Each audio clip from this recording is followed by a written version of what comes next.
Olá, no programa de hoje, impactos da ofensiva israelense no Líbano. Como os recentes ataques de Israel ao Hezbollah no país vizinho, a faixa de Gaza, contribuem para o agravamento das tensões no xadrez político do Oriente Médio. As ações do grupo extremista, as estratégias do governo de Netanyahu, as promessas de revide do Irã e até onde esse quadro pode escalar. Eu converso com o diretor do Instituto de Ciências Sociais da PUC Minas e líder do Grupo de Estudos Oriente Médio e Magreb, professor Dani Zaredini. Bem-vindo ao Mundo Político mais uma vez, professor Dani. Sempre um prazer recebê-lo. Prazer é todo meu, Marco. Professor, a guerra na faixa de Gaza entre Israel e o Hamas está prestes a completar um ano, com um enorme rastro de destruição e de danos humanitários. Em conversas que nós tivemos aqui no programa, ao longo desse período, o senhor já alertava para os riscos do agravamento das tensões entre Israel e o Hezbollah complicarem ainda mais o xadrez na região. Esse momento chegou definitivamente? Olha que interessante, Marco. A questão em Gaza, principalmente dos reféns israelenses que ainda estão dentro de Gaza, começou a pressionar muito o governo Netanyahu. E essa pressão foi se avolumando nos últimos meses. E essa guerra ela é importante para o governo Netanyahu, não para Israel, porque a continuidade dela mantém esse primeiro-ministro no poder. Já havia um problema sério no norte, de Israel com o Hezbollah. Por quê? Porque os ataques do exército israelense no sul do Líbano e do Hezbollah em Israel movimentou aproximadamente 70 mil israelenses que moravam naquela região para outros lugares. Então tem 70 mil israelenses que estão fora das suas casas em razão da tensão ali na fronteira, e isso gera também pressão sobre o primeiro-ministro. O que acontece, assim, na minha percepção, como a questão no front, lá em Gaza, começa a ser cada vez mais complicado para o Netanyahu então decide escalar mais a guerra no front norte, no front com Hezbollah, tentando dar uma resposta aos israelenses que estão fora de suas casas e tentar ressignificar a guerra. Só que isso é muito perigoso. Por que é muito perigoso? Porque Israel ficou no sul do Líbano de 1982 até 2000 e foi uma campanha terrível para o Líbano e terrível para Israel. E voltar para o sul do Líbano presencialmente, o que não aconteceu ainda, é uma condição muito complexa, muito perigosa, porque se Israel tem a vantagem do poder aéreo, do domínio aéreo, da tecnologia cibernética, quando nós falamos de uma intervenção por terra, geralmente, de acordo com a teoria da guerra, a vantagem é de quem se defende. Então, eu vejo que, de fato, a escalada no norte, ela tem um apelo que é muito, muito político, de política doméstica, para o primeiro-ministro israelense, e que os seus efeitos podem ser muito deletérios para Israel e para o Líbano já está sendo, Imagine que em um dia morrem 500 pessoas no ataque aéreo contra a população, a maior parte da população civil. Então, realmente, é um quadro extremamente complexo. O governo de Netanyahu vem rejeitando propostas de cessar-fogo, inclusive há uma notícia desta quinta-feira de que isso foi feito em relação a uma proposta que partiu dos Estados Unidos, da França e também de aliados como a Arábia Saudita e a União Europeia. Netanyahu pode, de alguma forma, responder por excessos que vem cometendo dentro dessa lógica dele de privilegiar ali seus interesses domésticos? Essa é uma crítica, Marco, que ele vem sofrendo não só de países árabes ou de países europeus que são contra a guerra, mas também de parte importante da opinião pública israelense.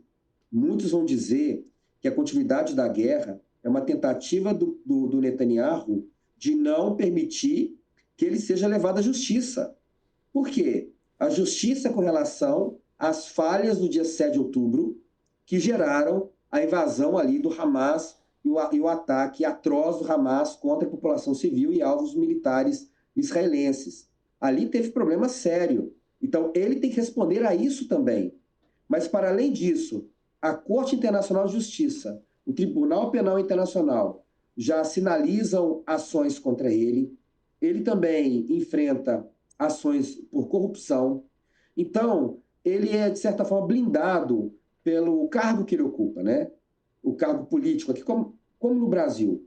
E isso, para ele, é um elemento importante de estímulo para colocar, em primeiro lugar, uma pauta política pessoal em detrimento de uma prática política que veja o interesse nacional de Israel. Porque, ao meu ver, e eu acho que para qualquer israelense comum, o mais importante era trazer os seus para casa.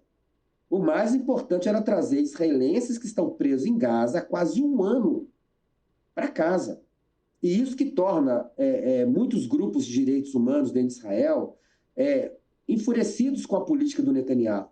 Então, o Netanyahu prefere começar uma guerra com o Hezbollah do que negociar um cessar-fogo para trazer israelenses de volta para casa. Então, realmente, uma condição política complicada. Especificamente nesse ponto, né, da situação hoje com o Líbano, já podemos considerar que há uma nova guerra instalada, né? Já são aí mais de 90 mil deslocados, segundo a ONU, e o bombardeio israelense da última segunda-feira, com mais de 500 mortes, foi o dia mais sangrento no Líbano desde a guerra de 2006. É uma guerra limitada. Ainda não é uma guerra total. É uma guerra limitada, mas uma guerra dura. Por que é uma guerra limitada? Porque ela busca atingir determinados objetivos previamente estabelecidos. Não é uma guerra que, de certa forma, destrói toda a infraestrutura do país. Para o Líbano, ela pode ser uma guerra total. Ainda não é, em razão da ausência de uma ação por terra. Uma ação por terra só no sul do Líbano já mudaria aí a natureza da guerra.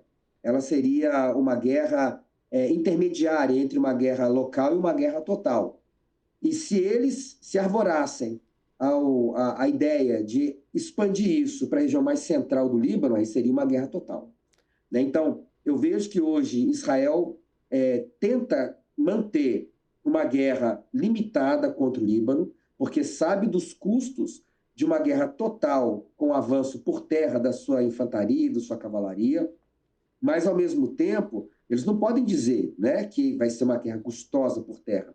Então, a todo momento, eles reforçam, Israel reforça, né? Não, estamos preparados para uma ação por terra, ela pode acontecer a qualquer momento, mas, de fato, se ela acontece, a vantagem, ela pode passar de lado. Porque em 2006, na primeira guerra do Líbano, de 2006 com Israel, o maior problema foi quando Israel entra por terra dentro do Líbano. Ali é um problema sério, porque a exemplo do Hamas, o Hezbollah também tem milhares vamos colocar aqui, centenas de quilômetros de túneis embaixo que vão estocar seus armamentos, suas tropas, e que trabalham como elemento surpresa de uma forma muito eficaz. Então, hoje é uma guerra limitada, mas que, com uma invasão por terra, ela pode se transformar numa guerra total. O senhor já citou aí essas ameaças, né, que vêm sendo feitas por Israel. Agora, o modus operandi desse recente ataque também chamou atenção, né, pela explosão de pagers, de walkie-talkies, enfim. De certa forma, surpreendente como estratégia? É muito surpreendente. Por quê? Na guerra, são dois elementos essenciais para criar vantagem para quem começa uma guerra, que é o tamanho da força e o elemento surpresa. Israel tem força maior. O elemento surpresa é cada vez mais difícil de alcançar por conta das imagens satélites, de informação. Então, a maneira como eles conseguem criar o elemento surpresa, que é colocando na cadeia de produção de pagers uma certa quantidade de explosivo que no momento certo vai explodir na mão de agentes, também de civis, mas mais de 1.500 efetivos do Hezbollah vão ser diretamente atingidos com isso, isso gera uma confusão danada. Sempre quando uma guerra começa, a primeira ação de quem ataca é tentar desarticular postos de comando e controle, porque posto de comando e controle é responsável pela coordenação de ações, pela comunicação, pela ação de comandos que estão em determinadas áreas. O que Israel faz é tentar quebrar essa linha, forçar o Hezbollah, largar os pagers e voltar para os telefones celulares. Quando voltam para os telefones celulares, eles vão utilizar a geolocalização dos telefones celulares para bombardear o Líbano. É muito impressionante isso, de fato, né, do ponto de vista tático. Então, a utilização dos pagers, a primeira fase da guerra, né, ataque a cadeias de postos de comando e controle, elemento surpresa, mudam a comunicação, favorece Israel identificar onde que estão os principais operativos do Hezbollah, estão usando outras formas de comunicação, pode ser celular, geolocalizam onde eles estão. Desde 2006, 2007, Israel usa de inteligência artificial para poder mapear os postos de comando e controle a partir de celulares dentro do Líbano. A segunda fase, bombardeamento intenso, superioridade aérea, fase tradicional da guerra. E a terceira fase seria, então, a invasão por terra.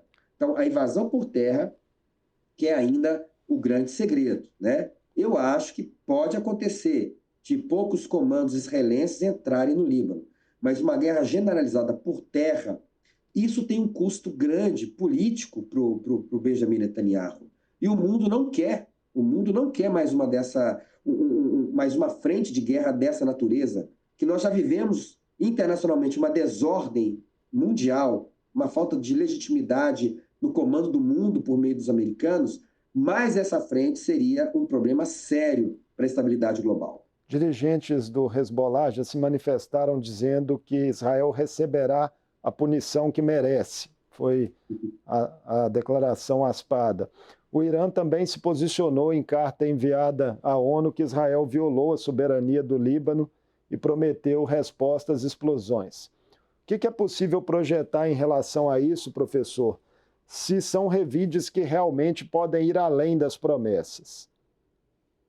Eu acho muito difícil o envolvimento direto do Irã. O Irã não quer uma guerra direta com Israel, não quer. Porque o Irã, no final das contas, é o grande vencedor de tudo isso que está acontecendo. Uma guerra direta com o Irã faz com que ele perca essa vantagem que ele obteve nessa guerra, né? Se nós formos medir a distância entre Tel Aviv a Teherã, são 1.500 quilômetros. Uma guerra entre esses dois países de maneira direta não seria uma guerra de infantaria, seria uma guerra aérea. E uma guerra aérea, mesmo o Irã tendo um arsenal de mísseis balísticos, de mísseis hipersônicos, de drones suicidas de primeira linha, Israel tem a vantagem aérea, tem superioridade aérea. E isso, claro, os ataques que o Irã poderia promover contra Israel geraria problemas sérios para Israel. Mas os ataques que Israel pode promover contra o Irã, isso gera um desastre para o Irã, do ponto de vista da sua infraestrutura, do ponto de vista do seu projeto nuclear. Então, o Irã não quer uma guerra direta com Israel. Só que o avanço por terra no Líbano, ele cria constrangimentos muito claros para o Irã. E aí, essa que é a preocupação grande hoje da França, a preocupação dos Estados Unidos, de que esse passo além de Israel pode gerar uma quebra desse fio tênue que nos separa de uma confrontação generalizada na região, de uma escalada super tensa que nós vivemos agora. Então, realmente é uma condição extremamente complicada, sabe, Marco? A escalada, né, de guerras em curso e esse risco de que o conflito em Gaza se amplie pelo Oriente Médio marcaram também, professor, a abertura da Assembleia da ONU. O que lhe pareceram as menções à região no discurso que foi proferido pelo presidente Lula, como que elas repercutem na cena internacional? A comitiva israelense que estava no plenário da ONU não aplaudiu. Olha, desde o início da guerra, o Brasil se posicionou dentro da linha de defesa dos direitos humanos e do direito internacional. Em que sentido? Quando o Hamas promove um novo pogrom contra os israelenses, o presidente Lula reafirmou sua solidariedade nos termos mais claros que um presidente pode em favor dos israelenses. Mas quando a resposta israelense vem e é uma resposta desmedida, que utiliza de punição coletiva e que chega a esse número que é inaceitável, assim, impensável, de 41 mil mortos em 11 meses, é claro que isso vai aparecer na fala do presidente. A relação entre o Brasil e esse governo israelense, que é o governo mais à direita que existiu na história de Israel, é um governo de extrema direita messiânico que mistura o sionismo com uma visão religiosa radical e messiânica. Então, é uma condição muito complicada. Essa não é a realidade de Israel como um todo. Israel tem vários partidos de esquerda, de centro-esquerda, de centro-direita, de direita, mas hoje quem dá as cartas é a extrema-direita israelense. E ela tem atacado muito o presidente brasileiro, né? E a resposta, pelo princípio da reciprocidade, ela vai acontecer. Então, a fala do presidente Lula era esperada. Era esperada porque o elemento adicional apareceu, que foi um ataque ao Líbano, também sem muito elemento de poupança aos civis, né? E porque lembrando, a maior parte professor, das pessoas que morrem são civis. Lembrando que o Brasil tem uma grande comunidade libanesa, né, estimada aí junto aos descendentes em 7 milhões de pessoas, e um adolescente brasileiro de 15 anos já foi vitimado essa semana nos ataques. É muito complicado, porque o próprio ataque com os pagers, ele mostrou que Israel não se preocupa com o efeito colateral contra os civis, né? Porque muitos civis vão ser atingidos com aquela ação. Mesma coisa, as ações de bombardeamento em grandes centros urbanos, né? Seja no subúrbio de Beirute para matar um dirigente do Hezbollah, você mata 30 pessoas que estão ali do seu lado. Então, esse também é uma questão difícil. E o presidente Lula, né, ao manter esse discurso, ele é movido, claro, pela essa diáspora grande libanesa que está aqui no Brasil, também pela diáspora israelense que está no Brasil, mas tem uma questão que é humanitária, né? E isso não está sendo observado. Né? É uma luta de narrativas. Por isso que nós temos que ter muita clareza, humanidade, ao ver a realidade, fazer leitura dessa realidade, para poder expressar opinião. Nós temos que ter um olhar humano sobre essa realidade, para ambos os lados, porque a condição realmente é muito grave. Em entrevista posterior em Nova York, Lula condenou com mais veemência o comportamento de Israel e afirmou que Netanyahu promove genocídio na região. É o termo correto? Olha, passados 11 meses do início da guerra, ali, né, do conflito, com manifestações da Corte Internacional de Justiça nesse sentido, com manifestações do Tribunal Penal Internacional, que inclusive sugeriu a prisão do primeiro-ministro Netanyahu, do ministro da Defesa, o Gallant, e de 3 dirigentes do Hamas por crimes de guerra, eu não vejo muita dificuldade em usar esse termo. É um termo que está cada vez mais sendo empregado para compreender isso. Por quê? Porque há um processo de extermínio de um povo a partir da fome, a partir da violência, a partir de todos aqueles critérios que aparecem nos instrumentos legais que vão dizer o que é genocídio. É muito simples.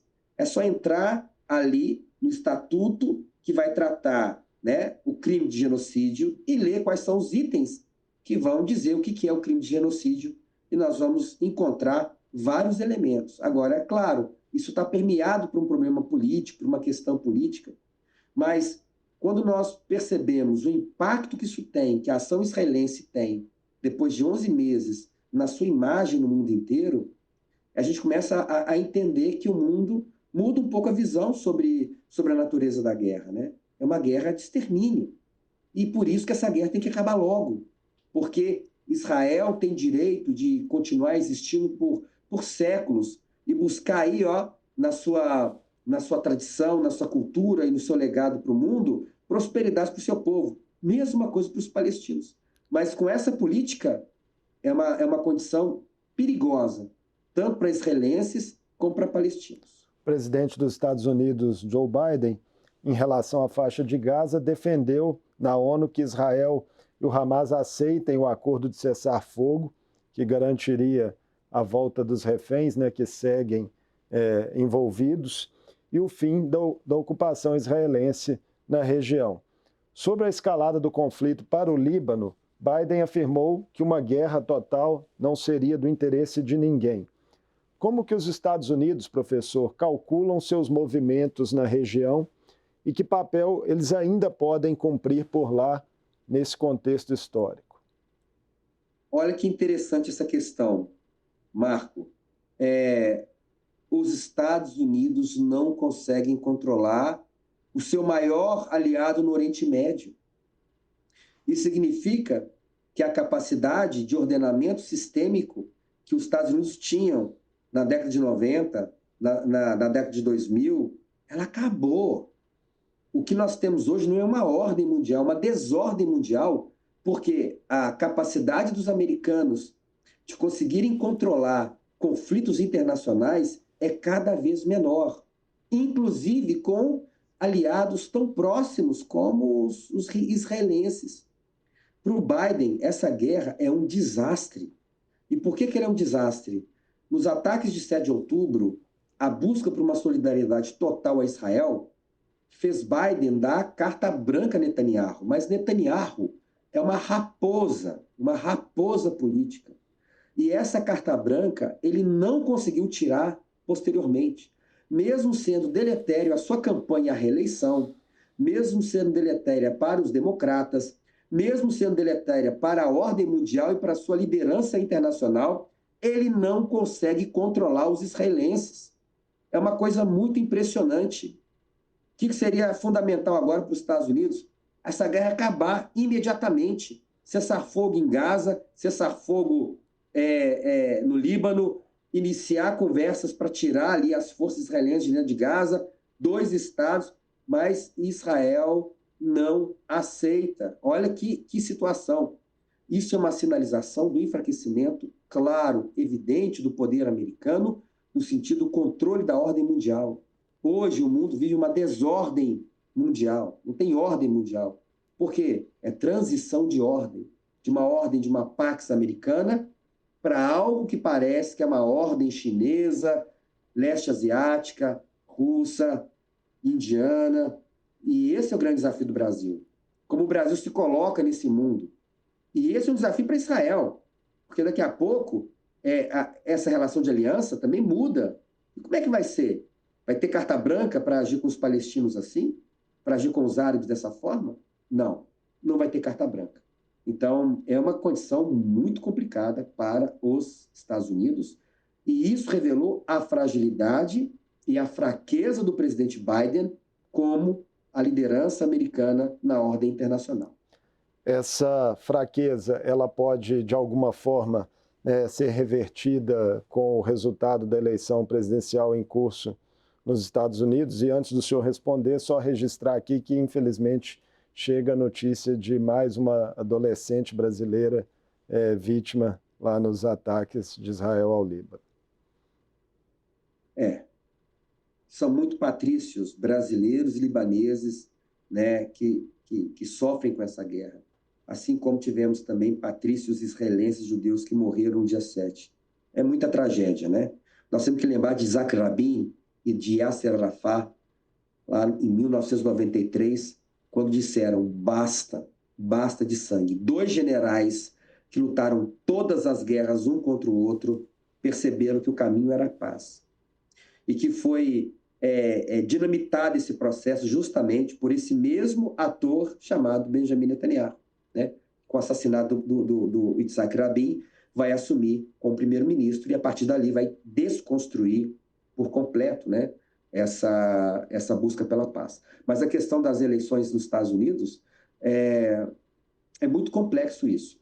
A ideia que eu vejo é que se a Kamala Harris ganha, ela tem ali uma pressão muito forte por parte dos democratas mais progressistas. E esses, sim, querem uma ação diferente dos Estados Unidos com relação a Israel. Então, naturalmente, se ela vence as eleições, eu vejo que a relação com Israel e com a extrema-direita israelense ela pode mudar. Já com o Trump, ele tem uma relação muito próxima à Arábia Saudita, aos Emirados Árabes Unidos e a Israel também, né? Um aliado forte de Israel. Então, talvez ele busque uma outra alternativa à guerra, mas é uma alternativa mais negativa aos palestinos. Mas veja só, o quadro é tão difícil que hoje a gente não consegue garantir se seria melhor um republicano ou se seria melhor um democrata, pelo estado de coisa e pela, vamos falar assim, né, pela desgovernança global que o último governo Biden, nesse momento da guerra em Gaza e da guerra na Ucrânia, gerou na percepção das pessoas. Então, eu vejo que talvez com a Kamala Harris, ela possa ser mais pressionada por uma ala dentro dos democratas que querem um posicionamento diferente dos Estados Unidos com a ala mais radical do sionismo messiânico em Israel. Professor, nosso tempo está praticamente acabado. Bem rapidamente, para a gente encerrar, o peso histórico que o senhor enxerga das autoridades palestinas terem assumido pela primeira vez um assento oficial na Assembleia da ONU, se é algo relevante aí para um acordo de paz no Oriente Médio a médio prazo. Com certeza. Vou ser super breve. No último ano, vários países europeus reconheceram a Palestina como um país independente. Hoje, mais de 2/3 do mundo reconhecem a Palestina como um país independente. A sua posição na Assembleia Geral revela que esse momento está para chegar. Claro que com esse governo não há a menor condição de uma solução de 2 estados. Mas eu vejo que para uma solução de longo prazo, para a questão Palestina-Israel, árabe-israelense, o único caminho é uma solução de 2 estados. Que possa ali esses 2 povos curarem suas feridas profundas e que, com o passar do tempo, isso seja só uma lembrança antiga e que eles possam, então, manter relações boas e cordiais para o futuro. Eu não vejo outra solução a não ser a solução de 2 estados. Muito obrigado por mais essa conversa conosco aqui no Mundo Político, professor Dan. Prazer todo meu.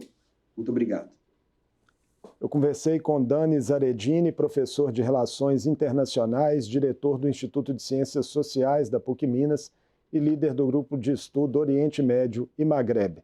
Falamos sobre os últimos capítulos das batalhas no Oriente Médio, com a ofensiva de Israel contra o grupo Hezbollah no Líbano e de seus impactos na região.